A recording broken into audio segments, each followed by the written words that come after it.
creado por Castrol con la ayuda del equipo de Fully Charged. Versión en español producido por Todos Eléctricos y narrado por Paco Culebras. Así que el argumento es que los vehículos eléctricos no contaminan, pero la electricidad que alimenta a los vehículos eléctricos sí contamina. Algunos dicen que contamina incluso más que un automóvil a gasolina o diésel. Si vamos a mirar más allá del propio vehículo eléctrico hacia la energía que lo impulsa, ¿no deberíamos hacer lo mismo con el coche de combustión? Entonces, ¿qué implica producir el combustible que quema en su automóvil todos los días?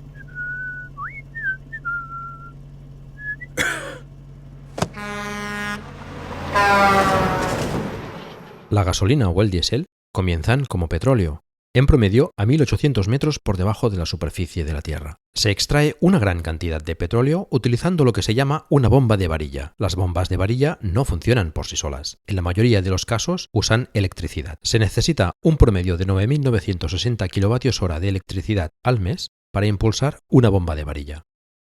Para poner esto en contexto, es electricidad suficiente para propulsar un Tesla Model 3 durante 56.000 kilómetros. En los Estados Unidos se estima que hay 435.000 pozos de petróleo que utilizan bombas de varilla. El uso de electricidad estimado para todos estos pozos es de más de 4.300 gigavatios hora al mes. Es un montón de electricidad. Y eso es solo para sacar el petróleo del subsuelo. Si usáramos esa electricidad para alimentar vehículos eléctricos directamente, sería suficiente para mover más de 15 millones de vehículos eléctricos durante un mes.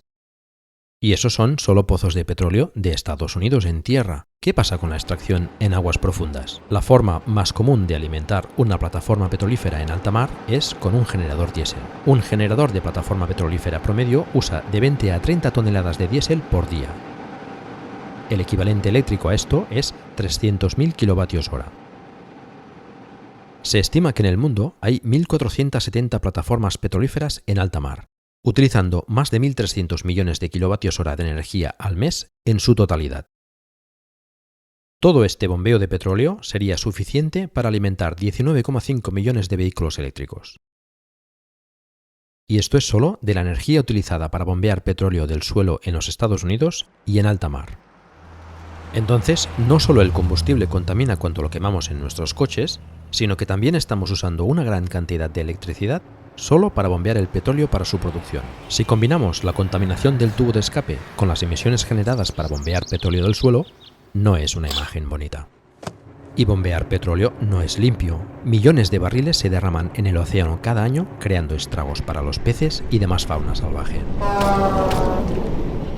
Luego, ese petróleo necesita ser transportado. La mayor parte del petróleo se bombea a través de oleoductos.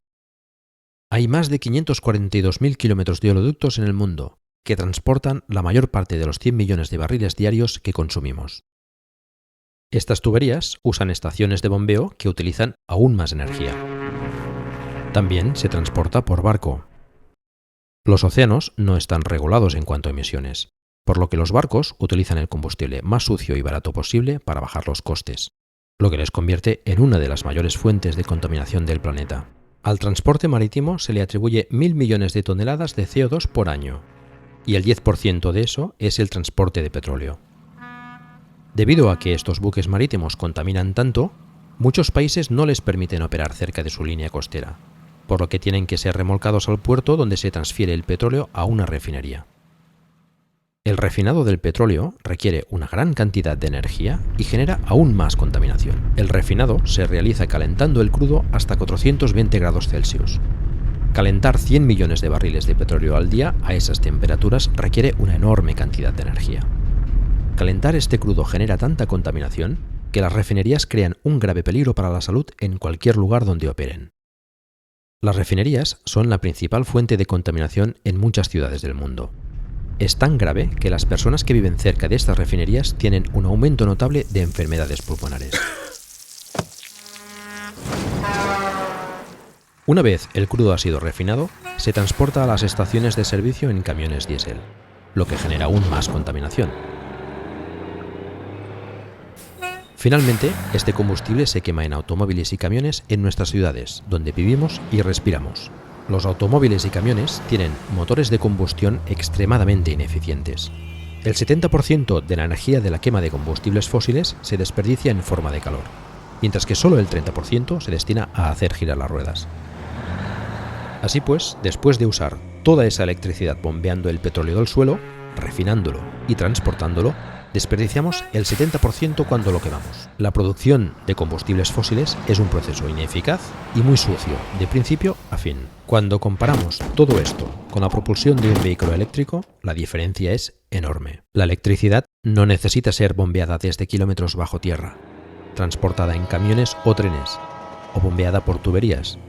No necesita cruzar el océano, no necesita ser refinada y no contamina el lugar donde vivimos y respiramos. Incluso si la electricidad se produce a partir de la quema de carbón, la planta de energía está lejos de los centros de población. Se transfiere a través de líneas eléctricas y mantiene cualquier contaminación directa lejos de la población. Y si el vehículo eléctrico funciona con energía limpia, será limpio de principio a fin. En los Estados Unidos, el 47% de la energía proviene de fuentes que no emiten CO2. En Europa es incluso mejor con un 56%. Y el porcentaje de energía limpia aumenta cada año, a medida que las plantas de carbón y gas se reemplazan por fuentes de energía renovables. Y entonces, ¿qué pasa con el litio utilizado en las baterías de vehículos eléctricos? El litio es un metal que se extrae en los desiertos de Australia, China, Argentina y Chile. Además de ser un ingrediente clave en las baterías, el litio también se usa como medicamento para el trastorno bipolar. Se ha hablado mucho del impacto medioambiental de la minería de litio, pero se exagera un poco. Australia es el mayor productor de litio del mundo. Si hubiera algún problema ambiental importante con su minería, los australianos estarían hablando de ello. Pero, ¿de qué se habla realmente en Australia cuando se trata de contaminación? Refinado del petróleo. Sí, el refinado de petróleo está creando un riesgo ambiental mucho mayor que toda la minería de litio que se realiza en cualquier parte del país. Australia no es un país muy densamente poblado. Consume el 1% del suministro mundial de petróleo y solo refina una cuarta parte del petróleo que consume. Pero extraen el 50% del litio del mundo. Entonces, en un país donde solo se refina una cuarta parte del 1% del petróleo mundial y extrae el 50% del litio del mundo, el mayor contribuyente a la contaminación y el riesgo para la salud humana en Australia son las refinerías de petróleo. Eso ni siquiera toma en cuenta la perforación, bombeo, transporte y quema de este petróleo. Esto es solo refinarlo. Cuanto más se analiza, el argumento de que la producción de baterías es tan mala como el ciclo de los combustibles fósiles es ridículo. Toda la extracción de litio en el mundo hasta la fecha no ha causado tanto daño al medio ambiente como un solo derrame de petróleo importante.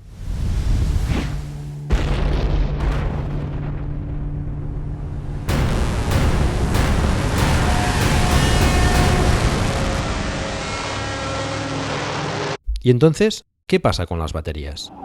¿Qué sucede con las baterías de los vehículos eléctricos cuando se gastan y se desechan? Cuando ya no sean prácticas en un vehículo eléctrico, las baterías se pueden utilizar como almacenamiento de energía para alimentar una casa o negocio, dándoles una segunda vida. Y cuando ya no sirven para esto, se reciclan, descomponiéndose para recuperar los metales valiosos de estas baterías y reutilizarlos en la próxima generación de vehículos eléctricos. Parece poco inteligente usar tanta electricidad para bombear petróleo del suelo, crear toneladas de contaminación al transportarlo y refinarlo, para finalmente desperdiciar el 70% quemándolo en nuestros coches cuando simplemente podríamos usar esa electricidad directamente para alimentar vehículos eléctricos, eliminando la contaminación del refinado y la quema de combustible en motores de combustión interna ineficientes. Es obvio cuando se mira el panorama completo. La producción de petróleo es un proceso sucio y derrochador, especialmente cuando se compara con la alternativa, alimentar los vehículos eléctricos con electricidad renovable. Oye, mira, eso no pinta muy bien. Esto mejor. Creo que voy a probar este. Ok. Sí, bonito por dentro. Ay, perdón. Ay, ¿cómo corre esto? Chao.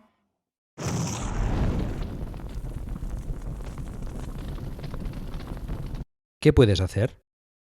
Uno de los últimos obstáculos que frenan a la gente para pasarse a lo eléctrico, además de la desinformación, son las personas que viven en viviendas y pisos con parkings compartidos. Muchos de estos residentes no tienen forma de instalar un cargador para su coche.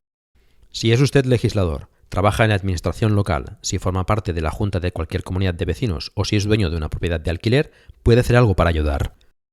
Vote para instalar cargadores para coches eléctricos o instálelos usted mismo en aparcamientos o en la calle, para que las personas que viven en edificios puedan tener un lugar para cargar su vehículo eléctrico. Hay empresas que incluso ofrecen formas en las que puede obtener beneficios de estos cargadores. Apoyando la imposición de impuestos a los combustibles fósiles y utilizando los subsidios para apoyar el cambio a los vehículos eléctricos, con los incentivos adecuados y la voluntad política, el cambio puede suceder muy rápido. En Noruega han hecho un gran cambio hacia los vehículos eléctricos en muy poco tiempo. Las ventas de vehículos eléctricos en Noruega han alcanzado más del 50% del total. Apoye la instalación de paneles solares siempre que sea posible. La energía solar ahora es más barata que comprar electricidad de la red y comienza a amortizarse desde el primer día. Y si tiene la suerte de tener una casa, compre un vehículo eléctrico e instale paneles solares. Ahorrará miles de euros en combustible y electricidad, y además la tranquilidad de saber que no está contribuyendo a la horrible y sucia industria del petróleo y el gas. Comparta este vídeo, publíquelo en foros como Twitter, Facebook, Telegram y otros para ayudar con su distribución. Por último, este es un vídeo de código abierto. Puedes traducir este vídeo a otro idioma para volver a publicarlo. Comuníquese con el canal de Gastroil para obtener una versión a la que pueda agregar una voz en off y textos traducidos. El día en que nuestras ciudades estén limpias de dióxido de azufre, monóxido de carbono y otros químicos tóxicos y partículas emitidas por los tubos de escape y las refinerías de petróleo puede ser una realidad. Tenemos la tecnología para hacer esto ahora. Apoyar esta transición al transporte eléctrico hará que ese día se haga realidad. Esperamos que hayas disfrutado de este vídeo. Gracias por verlo y apoyar el transporte limpio.